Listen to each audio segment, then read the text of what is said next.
Video में हम union bank of India की नेट बैंकिंग में रजिस्ट्रेशन करना सीखेंगे। तो चलिए शुरू करते हैं। पहले आपको सर्च टैब पे सर्च करना होगा यूनियन बैंक नेट बैंकिंग। तो आप इस वाले पेज पे आ जाएंगे। तो सबसे ऊपर आपको लिंक दिखाई दे रहा होगा union bank internet banking online net banking. तो आपको उसमें क्लिक कर देना है। बाद आप यहाँ पे यूनियन बैंक के ऑफिशियल नेट बैंकिंग पेज में आ जाएंगे। तो आप यहाँ पे दाएं साइड में ऊपर की ओर देखेंगे, आपको दिखाई दे रहा होगा लिखा हुआ इंटरनेट बैंकिंग लॉगिन। तो आपको उसमें क्लिक कर देना है। फिर आप यहाँ पे अगले पेज पे आएंगे। तो आप पेज को थोड़ा सा स्क्रॉल डाउन करेंगे तो आपको यहाँ पे दिखाई देगा लिखा हुआ सेल्फ यूज़र क्रिएशन। तो आपको उसमें क्लिक कर देना है। फिर आप यहाँ पे अगले पेज पे आएंगे तो आपको यहाँ पे ऑनलाइन रजिस्ट्रेशन के लिए दो विकल्प दिखाई दे रहे होंगे। पहला दिखाई दे रहा है transaction facility with debit card और दूसरा दिखाई दे रहा है view facility without debit card. तो इसमें भेद क्या है? तो अगर आप पहला वाला चुनते हैं तो आपको यहाँ पे ट्रांजैक्शन फैसिलिटी मतलब ट्रांजैक्शन करने को मिलेगा और आप उसको जो ट्रांजैक्शन किए हैं आप उसको देख भी सकते हैं। और दूसरे वाले में क्या, आप खाली जो ट्रांजैक्शन आपने किए हैं खाली आप उसको देख सकते हैं। तो इस बात का बिल्कुल ध्यान रखें। तो हम क्या करेंगे, हम पहले वाले को चुनेंगे और फिर उसके बाद आपको यहाँ पे दिखाई दे रहा होगा दाएं साइड में कंटिन्यू वाला बटन। तो हम उसमें क्लिक करके आगे बढ़ जाएंगे। फिर आप यहाँ पे अगले पेज पे आएंगे तो आपको अपनी निजी जानकारी यहाँ पे अंकित करनी है। तो सबसे पहले आपको अपना खाता संख्या अंकित कर देनी है यूनियन बैंक की। फिर उसके बाद आपको दिखाई दे रहा होगा नीचे डेट ऑफ बर्थ और पैन नंबर। तो आप दोनों में से किसी एक को यहाँ पे अंकित कर देंगे, चाहे आप डेट ऑफ बर्थ अंकित करें या आप यहाँ पे पैन नंबर अंकित करें। फिर उसके बाद आपको यहाँ पे नीचे कैप्चा दिखाई दे रहा होगा, जो मतलब आपको इक्वेशन दिखाई दे रही है उसको सॉल्व करना है। फिर उसको सॉल्व करके आपको यहाँ पे इसका उत्तर लिख देना है। तो 5 + 5 यहाँ पे 10 आएगा। तो हम यहाँ पे आंसर में 10 लिख देंगे। और फिर उसके बाद आपको यहाँ पे दाएं साइड में नीचे दिखाई दे रहा होगा कंटिन्यू वाला बटन। तो हम उसमें क्लिक करके आगे बढ़ जाएंगे। तो फिर आप यहाँ अगले पेज पे आएंगे तो आपको अपने ATM कार्ड नंबर यहाँ पे अंकित कर देना है। फिर उसके बाद आपको अपना ATM पिन अंकित कर देना है।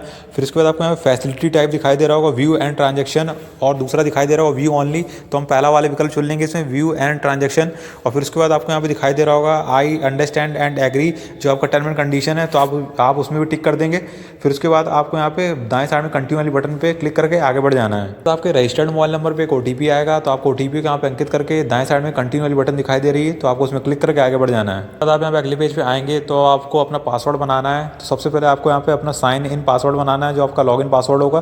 तो आपको यहाँ पे बाएं साइड में एक खाली डब्बा दिखाई दे रहा होगा, जहाँ आपको दिखाई दे रहा होगा लिखा हुआ सेट इंटरनेट लॉगिन पासवर्ड। तो आपको वहाँ पे टिक कर देना है सबसे पहले। फिर उसके बाद आपको यहाँ पे यूज़र ID आपकी दिखाई देगी। तो आपको यहाँ पे दिखाई दे रहा होगा लिखा हुआ साइन ऑन पासवर्ड।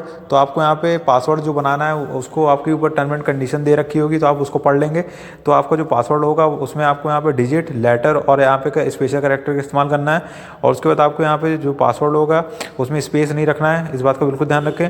और फिर उसके बाद आपको यहाँ पे दिखाई दे रहा होगा कि आपको जो पासवर्ड अगर आपने जो पिछला कभी बनाया है तो आपको वो रिपीट नहीं करना है। तो महत्वपूर्ण चीज़ जो पासवर्ड होगा वो आपका कम से कम 8 कैरेक्टर का होगा और ज़्यादा से ज़्यादा 14 कैरेक्टर का होगा। तो इस बात का बिल्कुल ध्यान रखें। तो चलिए हम अपना यहाँ पे साइन ऑन पासवर्ड बना लेंगे इसी तरह। और फिर उसके बाद आपको यहाँ पे बाएं साइड में दिखाई दे रहा होगा आपका ट्रांजैक्शन पासवर्ड। तो आपका जो साइन ऑन पासवर्ड होगा तो आपको वो तब काम आएगा जब अपनी नेट बैंकिंग में आपको लॉगिन करना है। और आपका जो ट्रांजैक्शन पासवर्ड होगा तो वो आपको तब काम आएगा जब आप एक खाते से दूसरे खाते में पैसे को स्थानांतरित करेंगे। तो इस बात का बिल्कुल ध्यान रखें। तो इसी तरह आप यहाँ पे इसको भी टिक कर देंगे बाएं साइड में जो, और इसी तरह आप अपना ट्रांजैक्शन पासवर्ड भी बना लेंगे और उसको फिर रीटाइप करेंगे। और फिर उसके बाद आपको सब अंकित कर लेंगे जितना भी होगा। और फिर उसके बाद आपको नीचे की ओर दाएं साइड में कंटिन्यू वाला बटन दिखाई दे रहा होगा। तो आपको उसमें क्लिक करके आगे बढ़ जाना है। जो फिर आप अगले पेज पे आएंगे तो आप यहाँ पे बाएं साइड में ऊपर की ओर देखेंगे तो आपको यहाँ पे दिखाई देगा लिखा हुआ जो आपका पासवर्ड सफलतापूर्वक सेट हो गया है। और आपको यहाँ पे यूज़र ID भी दिखाई देगी, आपको यहाँ पे लाल डब्बे के अंदर दिखाई दे रहा होगा। तो आप उसको भी नोट कर लेंगे। और उसके बाद आप दाएं साइड में देखेंगे ऊपर की ओर तो आपको गो टू लॉगिन वाला बटन दिखाई दे रहा होगा। तो आपको उसमें क्लिक करके आगे बढ़ जाना है। तब हम अगले पेज पे आ जाएंगे तो आपने जो यूज़र ID आपको मिली है वो आपको यहाँ पे अंकित कर देनी है। फिर उसके बाद आपने जो अपना साइन ऑन पासवर्ड बनाया है, लॉगिन पासवर्ड है आपका, वो आपको यहाँ पे अंकित करके और आपको जो इक्वेशन यहाँ पे दिखाई दे रही है आप उसको सॉल्व करके लॉगिन वाले बटन क्लिक करके अपनी नेट बैंकिंग में लॉगिन कर लेंगे सफलतापूर्वक। तो इसी तरह आपको यहाँ पे अपनी नेट बैंकिंग में रजिस्ट्रेशन करना है जैसे मैंने यहाँ बताया है ऑनलाइन तरीके से। तो मैं यहाँ पे आशा करता हूँ आपको स्टेप वाइज यहाँ पे समझ में आ गया होगा। अगर आ गया तो वीडियो को लाइक कर दीजिए, चैनल सब्सक्राइब करें, कमेंट जरूर करें।